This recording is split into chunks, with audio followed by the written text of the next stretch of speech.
EPFO का बड़ा फैसला, अब मिलेगी ईपीएस 95 पेंशन। कैंसिल चेक और बैंक पासबुक अपलोड करना अनिवार्य नहीं।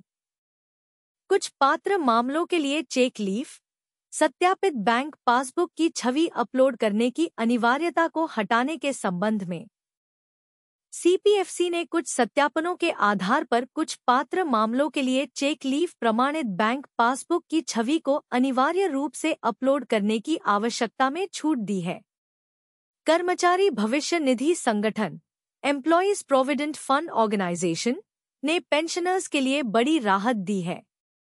ईपीएस 95 हायर पेंशन या न्यूनतम पेंशन, ईपीएस 95 हायर पेंशन और मिनिमम पेंशन दावा करने वालों को सीधा फायदा मिल रहा है।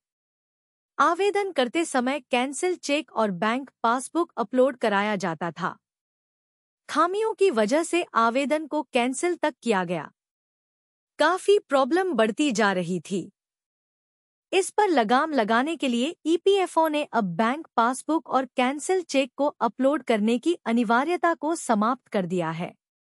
बोकारो स्टील प्लांट के ऑफिसर्स एसोसिएशन के जनरल सेक्रेटरी अजय पांडेय के मुताबिक ईपीएफओ का यह फैसला वाकई काबिले तारीफ है। लोगों को खासा परेशानी होती थी। ऑनलाइन सर्विसेज में 10D फॉर्म भरते समय पासबुक अपलोड करना अनिवार्य था, जबकि केवाईसी के समय सत्यापन हो चुका होता है, इसलिए दोबारा इसकी जरूरत नहीं थी। हायर पेंशन हो या न्यूनतम पेंशन के लिए क्लेम करते समय लोग अपलोड करते थे। इसमें त्रुटि होने की वजह से आवेदन रिजेक्ट होते थे। समस्याएं बढ़ती जा रही थी। इस पर लगाम लगाने के लिए फैसला लिया गया। बैंक वेरिफिकेशन हो चुका है। आधार बैंक से केवीआईसी हो चुका है, इसलिए अब अपलोड करने की जरूरत नहीं है। जानिए ईपीएफओ के सर्कुलर का मजमून। ऑनलाइन दाखिल किए गए दावों के शीघ्र निपटान की सुविधा प्रदान करने और ऑनलाइन दावा दाखिल करते समय चेक लीफ प्रमाणित बैंक पासबुक की छवि अपलोड न करने के कारण दावों की अस्वीकृति को कम करने की दृष्टि से यह निर्णय लिया गया है। सीएफसी ने कुछ सत्यापनों के आधार पर कुछ पात्र मामलों के लिए चेक लीफ प्रमाणित बैंक पासबुक की छवि को अनिवार्य रूप से अपलोड करने की आवश्यकता में छूट दी है। संबंधित बैंक एनपीसीआई द्वारा बैंक केवाईसी का ऑनलाइन सत्यापन, डीएससी का उपयोग करके नियोक्ता द्वारा बैंक केवाईसी का सत्यापन शामिल है। अन्य बातों के अलावा यूआईडीएआई द्वारा सत्यापित सीडेड आधार संख्या। ईपीएफओ ने यह भी कहा, जिसे पढ़िए। बैंक केवाईसी को बैंक द्वारा ऑनलाइन सत्यापित किया गया है और अन्य सत्यापनों के बीच इस मामले के लिए नियोक्ता द्वारा डिजिटल रूप से हस्ताक्षरित किया गया है और इसलिए चेक लीफ सत्यापित बैंक पासबुक की छवि अपलोड करना अनिवार्य नहीं है।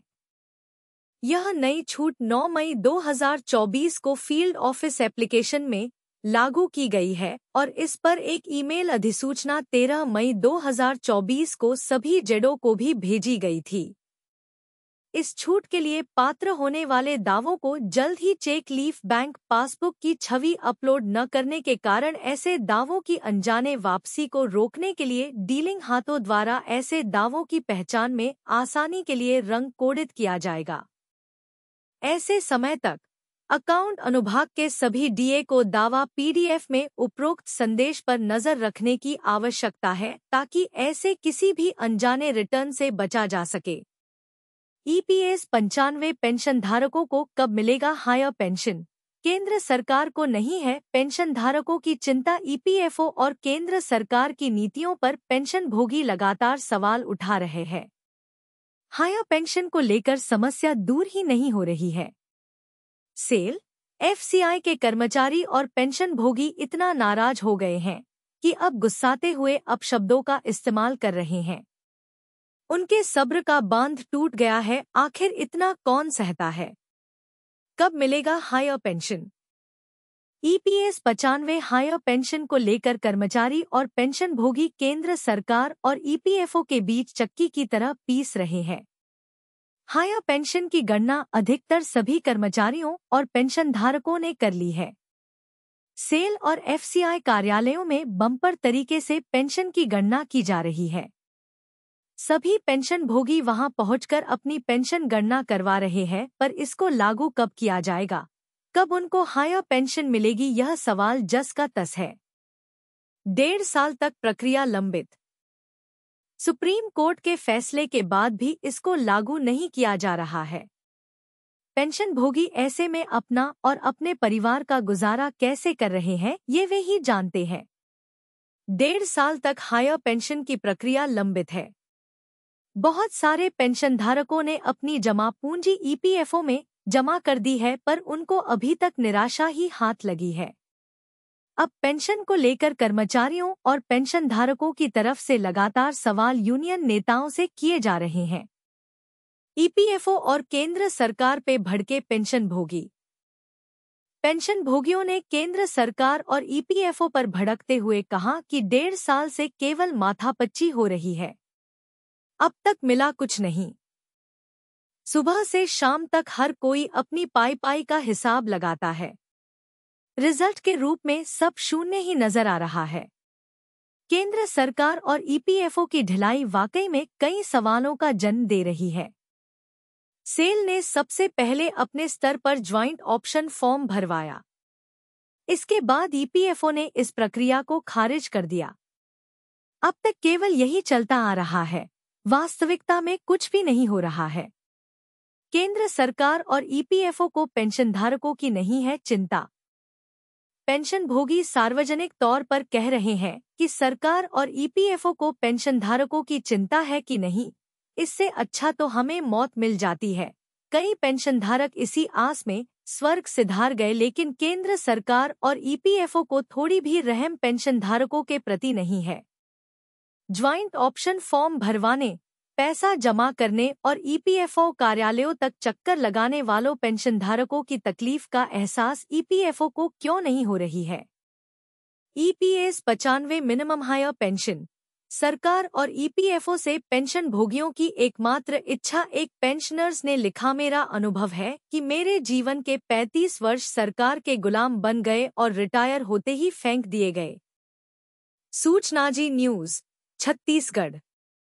कर्मचारी भविष्य निधि संगठन, employees provident fund organisation EPFO, केंद्र सरकार और कर्मचारी पेंशन योजना EPS 95 हायर पेंशन को लेकर लगातार पेंशनर्स कुछ न कुछ लिख रहे हैं।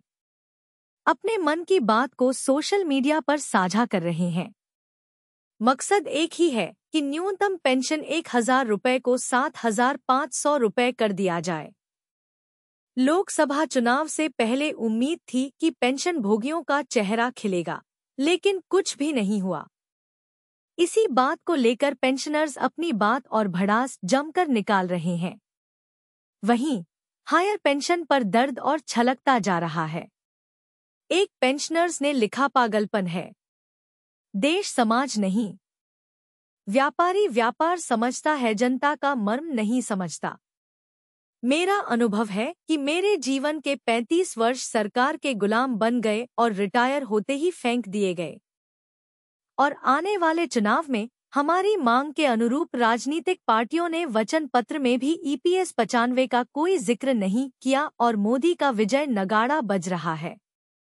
आपसे अनुरोध है कि जो भी लोग सरकार के समर्थन में हैं, उनके पास UN नंबर है। EPS 95 पेंशन भोगियों के लिए हक की आवाज उठाते रहें।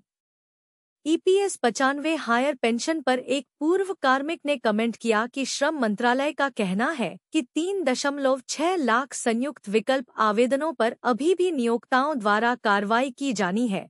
जब मुझे मई 2024 की आखिरी तारीख नहीं मिली तो मेरा आवेदन कैसे खारिज हो गया? 30 से 40 साल तक EPFO में योगदान दिया। एक पेंशन भोगी अनिल ने लिखा, प्रिय महोदय, यह बहुत दुखद है। सरकार कोई कार्रवाई क्यों नहीं कर रही है? हमारी पेंशन क्यों नहीं बढ़ाती? सभी वरिष्ठ नागरिकों के साथ इस तरह का उत्पीड़न क्यों? जिन्होंने कड़ी मेहनत की है, 30 से 40 साल तक ईपीएफओ में योगदान दिया, लेकिन क्या रिटर्न? दोनों के लिए 1,000 रुपए। सच में यह ग्रेट है। किसने निर्णय लिया?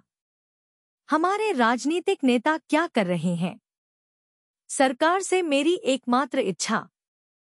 ईपीएस 95 न्यूनतम पेंशन पर रामकृष्ण पिल्लई ने लिखा, सरकार कहती है कि ईपीएस एक परिभाषित योगदान और परिभाषित पेंशन योजना है, जहां पेंशन फंड का योगदान और स्वास्थ्य पेंशन के लिए एकमात्र मानदंड है। मैं यह नहीं कह सकता कि सरकार 100% गलत है। सरकार से मेरी एकमात्र इच्छा बदलते समय के साथ ईपीएस सदस्यों की आकांक्षाओं को पूरा करने के लिए योजना को फिर से तैयार करना है। साथ ही कम पेंशन योग्य सेवा और पेंशन योग्य वेतन वाले पुराने पेंशन भोगी विशेष विचार के पात्र हैं।